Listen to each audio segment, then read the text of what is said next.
So ito yung malapit lang dito sa atin yung may-ari nito. Kaya chinecheck ko lang kung magkakaroon pa siya ng singaw kasi palit yung firing pin niya. So dito, titestingin natin yung lakas nito.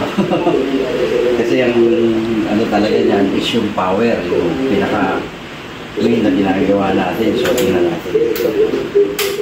Ayan. Kasi yun naman yung dulo o kuhanin doon. So yan, kita nyo, lakas bumabalik pa na gano'n. Tingnan nyo, yung air gun mismo. Ayan, tingnan nyo. Umuusok pa. Kita ba? Hindi makita yung usok. So dito, tingnan nyo yung air gun mismo. Pag hawak ko, bumabalik ng konti. So lakas niya talaga. So try natin dito ayun yung. Try natin tirahin yung mga tapes na yan. Ganyan kalayo yan nasa 1 meter. Tingnan nyo. Sige, itutok mo pa doon. Tingnan nyo yung itsura. Nalalagas yung mga dahon. So yun, ito. Iwanan ko lang to. 2,000 PSI. Ang laman ng main tank. Tapos itong output niya is 1.4 to 1.450. Hindi natin masyado maano yung accurate niya. Ayan. So yun yun. So tingnan nyo kayo kung paano man lagas. Ayan lampas 1 meter yan. Kita nyo, bumubuo talaga. Pakita mo yung dulo ng silencer. Yan. Kita malinaw. Ayan. Kita nyo yung haba, saka yung usok ng ano. So, ayan, 2,000 PSI yung natinira ko dito. 3. So, ito pa yung isa. Ito yung pang competition. Kaya ating ibubukas muna. Yan. So, yan. Ang laman niya, output niya 1,450 rin. Ayan. Engage.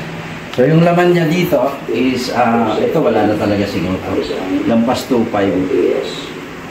Yan, lampas 2.5. Yan, hindi ko nasusukatin yung FPS nito kasi guaranteed na yan. So yan. So tingnan nyo dyan. Sa taas muna. Tingnan natin. Tinutulak kasi ng electric pan yung yan kita nyo. Maatras din siya. Parehas din, maatras din.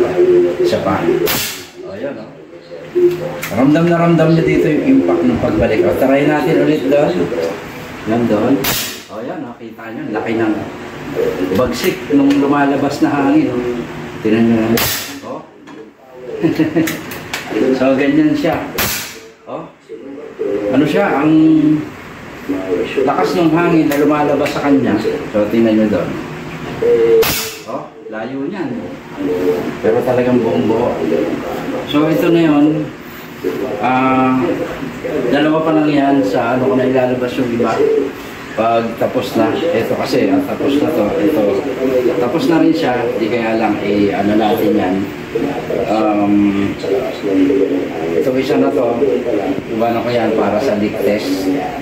At tapos ito, isa, may kulang pa ito. Yung barrel band niya, kasama yung lagayan ng kanyang bipod.